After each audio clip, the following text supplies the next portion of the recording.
It's 7:15 a.m., and the night shift hands over a case that catches your attention. Mr. Reynolds, a 68-year-old man admitted with pneumonia, was stable yesterday. But this morning, something is different. His breathing is faster. His skin feels clammy, and when you ask how he's feeling, his words are slow, almost slurred. You've just walked into the early stages of a killer, sepsis. The question is, will you recognize it in time? Sepsis isn't just an infection, it is a life-threatening condition that occurs when the body's immune system overreacts to an infection. Instead of fighting off the infection calmly, the immune system goes into overdrive, damaging its tissues and organs. Without rapid treatment, sepsis can lead to septic shock, dangerously low blood pressure, multiple organ failure, and death. You pull up Mr. Reynolds' vitals. His temperature is 102.5 degrees Fahrenheit or 39.2 degrees Celsius. His heart rate is 110 beats per minute. His respiratory rate is 26 breaths per minute. His blood pressure is 90/58ths of a millimeter of mercury, and his oxygen saturation is 90% on room air. His white blood cell count is up. Lactate is elevated. This isn't just pneumonia anymore.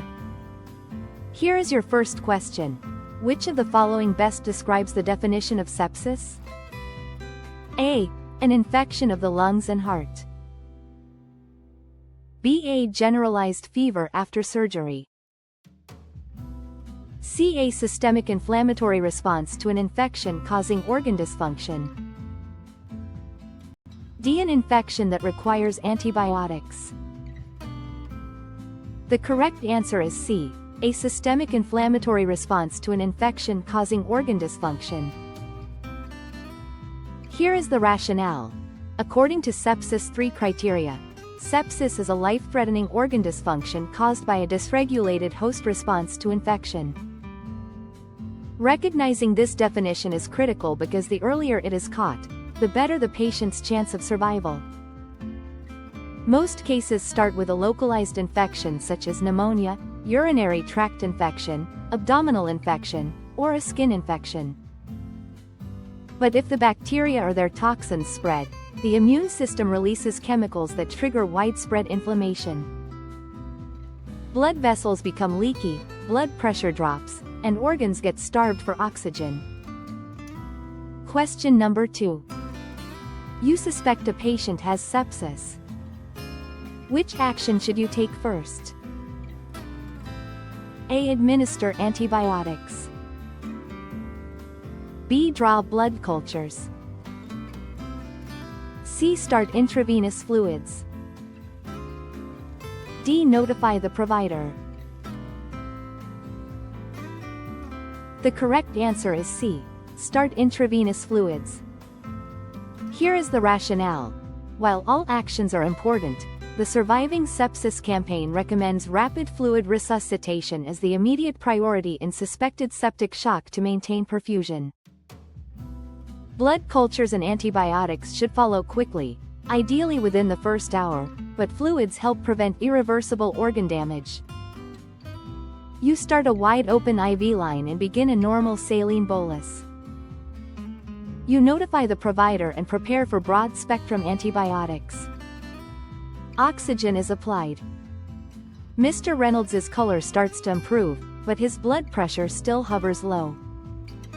Sepsis treatment is a race against time. Here are some diagnosis and treatments to keep in mind. 1. Identify infection source through cultures and imaging. 2. Start antibiotics such as broad spectrum, then tailor once cultures return.